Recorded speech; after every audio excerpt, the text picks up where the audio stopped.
Bienvenue dans cet épisode de podcast Reiki et Vitalité, le podcast qui est là pour vous aider à découvrir le Reiki, pour plus de bien-être et de vitalité au quotidien. Mon nom est Sonia Tollet, je suis praticienne et enseignante de Reiki Usui. Et aujourd'hui, j'aborde avec vous comment chacun peut apprendre à se connaître grâce au Reiki. Vous connaissez certainement la célèbre phrase de Socrate, « Connais-toi toi-même ». Et c'est vrai que la connaissance de soi est véritablement une des clés d'une vie heureuse. Pensez-vous que se connaître serait un gage de joie et de bonheur ? Personnellement, oui, je le crois. Pour ma part, j'y suis attentive au quotidien et cette attitude fait partie de la manière dont j'ai intégré le Reiki dans ma vie. Apprendre à se connaître, qu'est-ce que c'est ? C'est savoir comment nous fonctionnons, quelles sont nos pulsions, nos émotions, nos sentiments, qu'est-ce qui nous met en joie et qu'est-ce qui, au contraire, nous met dans la tristesse. C'est à travers la connaissance de soi qu'on peut arriver à installer au quotidien ce qui est bon pour nous, ce qui augmente notre vitalité et donc, à l'inverse, distinguer clairement ce qui nous cause du tort, ce qui nous rend triste, ce qui bloque notre vitalité et ce qui nous empêche de nous épanouir. Et pour ça, il faut faire un véritable travail d'introspection.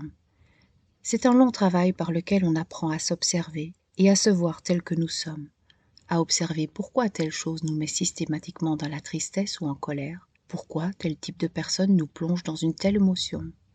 Apprendre à se connaître, ça sert à quoi ? Si la connaissance de soi nous permet de comprendre comment nous fonctionnons, c'est au travers de la compréhension de notre monde intérieur que nous pourrons arriver progressivement à découvrir qui nous sommes, ce qui nous convient et ce que nous pourrions faire pour nous épanouir sur tous les plans, pour faire les meilleurs choix et être dans la joie. Comment atteindre la connaissance de soi ? C'est une question que bon nombre de personnes se posent. Pour certains, cela semble compliqué et pour d'autres pas. Beaucoup prétendent bien se connaître, alors qu'en réalité ils se trompent, confondant peut-être connaissance de soi et maîtrise de soi. La maîtrise de soi, c'est la capacité de réguler ses émotions, ses pensées, son comportement face aux événements.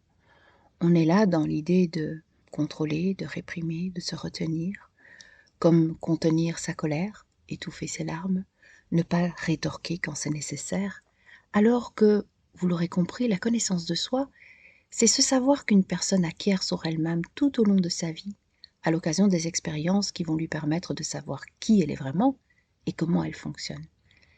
Alors si nous le décidons, nous pouvons en apprendre plus sur nous-mêmes par une simple démarche d'introspection. Et à ce titre, le Reiki est un excellent guide qui nous accompagne pour accueillir ce qui vient sans se juger, accueillir sa vulnérabilité sans la rejeter. Il nous aide à voir en chaque occasion la possibilité de se remettre en question. Quand nous pratiquons le Reiki, nous prenons de plus en plus conscience de notre mode de fonctionnement. Nous décelons plus facilement quand nous sommes en résistance et nous voyons de mieux en mieux nos tactiques de défense. Alors, cela passe par la connaissance de nos valeurs, la connaissance de nos besoins et de nos émotions, mais aussi la connaissance de nos qualités et de nos défauts. Grâce à la pratique régulière de Reiki, il devient de plus en plus facile de vivre l'harmonie intérieure en symbiose avec notre entourage et avec les événements. Personnellement, le Reiki m'a permis de régler mes conflits internes, de cesser d'être un bourreau pour moi-même et de mieux vivre ma relation aux autres. J'ai développé ma capacité d'affirmation et mon estime personnelle. Le Reiki m'a aidé à définir mes objectifs et à m'y consacrer au quotidien, tout en bénéficiant d'une bonne vitalité.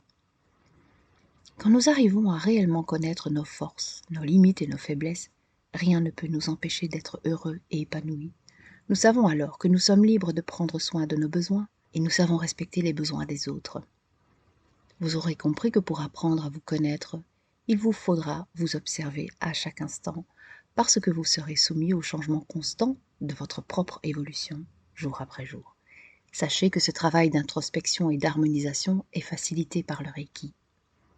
Quelles actions pourrez-vous poser pour apprendre à vous connaître ? Tout d'abord, observez-vous. Il vous appartient de faire attention à tout ce qui vient de vous, de votre être intérieur, comme les pensées, les réactions, les comportements. Identifiez et reconnaissez vos défauts et vos qualités. Sachez ce qui vous rend heureux, ce qui vous met en joie, ce qui vous donne de la vitalité. Et à contrario, sachez ce qui vous rend malheureux, triste ou en colère. Grâce à cette observation, vous pouvez choisir en conscience la réponse appropriée à apporter aux événements qui viennent vers vous. Ensuite, posez-vous les bonnes questions. J'ai dressé une liste concernant différents aspects importants de votre vie au sujet desquels je vous invite à vous demander quels sont vos besoins, vos aspirations, vos peurs, vos limites, vos rêves et vos objectifs. Et de cette liste, pour apprendre à vous connaître, voici le premier point. Connaissez-vous votre corps, et notamment par rapport à votre apparence, par rapport à vos capacités physiques et à votre santé. Deuxièmement, comprenez vos réactions. Êtes-vous en mesure de savoir comment et dans quelle situation vous êtes réactif? Ce qui veut dire par exemple impulsif, prudent, émotif, rationnel, rêveur, indécis. Complétez avec ce qui vous vient à l'esprit et notez ce que vous comprenez de ça. Troisièmement, faites le tour de vos habitudes et de vos goûts. Notez ce que vous aimez et ce que vous n'aimez pas, ce qui vous rend heureux et ce qui vous fait plaisir. Pourquoi préférez-vous telle chose par rapport à telle autre chose? Quatrièmement, évaluez vos aptitudes et vos compétences. Évaluez vos connaissances et ce qu'il vous est facile d'accomplir tant sur le plan personnel que professionnel. Cinquièmement, reconnaissez vos états émotionnels. Les événements de la vie agissent sur vos sentiments et influencent votre humeur. Dans quelle situation remarquez-vous des variations à ce sujet? Sixièmement, revisitez votre vision de la vie, vos décisions et vos actions. Parce que votre vie actuelle est le reflet de tout ça. Si vous êtes tout le temps insatisfait, que vous passez votre temps à vous plaindre, c'est la couleur que vous donnez à votre vie. Mais si au contraire vous êtes ouvert et optimiste, vous avez confiance en la vie et que vous vous concentrez sur ce que vous pouvez changer, vous obtiendrez des résultats positifs et vous pourrez ainsi donner plus de sens à votre vie. Prenez le temps de répondre à toutes ces questions. Elles vous feront prendre conscience du pouvoir d'action et de décision que vous avez pour embellir votre vie. Ensuite, pour arriver à la connaissance de soi, acceptez-vous tel que vous êtes, sans chercher à ajouter ou à retrancher quoi que ce soit. Il ne s'agit pas de devenir quelqu'un d'autre, mais au contraire de se révéler à soi-même, de se comprendre. Accepter ce qui est peut donner l'envie de faire le premier pas pour devenir un meilleur compagnon pour soi-même et pour les autres. Aussi, écoutez votre voix intérieure, celle qui vous dit « c'est ça qui me met en joie ». Quand nous réfléchissons pour faire nos choix, nous nous référons aux expériences passées et à ce que nous connaissons déjà. C'est donc risqué de répéter toujours le même schéma ou de progresser lentement en passant par des chemins qualifiés de logiques. Développer de plus en plus la connaissance de soi demande de se fier à son intuition et d'apprendre à écouter son cœur. Utiliser la réflexion peut guider vos questions, mais il s'agit ensuite de laisser de la place à l'intuition. Les vraies réponses viennent souvent spontanément et sans prévenir. Vous pouvez les reconnaître parce qu'elles vous mettent en joie. Apprendre à se débarrasser des idées préconçues ouvre donc à l'écoute de sa voix intérieure. Pratiquer le Reiki est un excellent moyen pour atteindre la connaissance de soi. Grâce au calme qui s'installe en nous quand nous pratiquons, nous entrons en contact avec notre moi intérieur, ce qui nous permet d'en savoir davantage sur nous. Cette expérience nous met face à une partie de nous que nous ne connaissons que peu finalement. Mais l'intérêt de cette pratique est qu'elle nous aide à comprendre et à dépasser les réactions et les comportements inappropriés. Dès lors, une fois initiés au Reiki, nous avons tout le loisir de continuer à nous découvrir jour après jour. Et ainsi, nous nous comprenons mieux, nous atteignons la connaissance de soi et nous apprenons à agir pour notre plus grand bien et celui de tous. Et voilà, cet épisode arrive à sa fin. Je tiens à l'intention que ce podcast nourrisse votre réflexion et surtout qu'il vous apporte des pistes d'action concrètes. N'hésitez pas à le partager, n'hésitez pas à me laisser vos commentaires et puis je vous retrouve très bientôt dans un prochain épisode du podcast Reiki et Vitalité.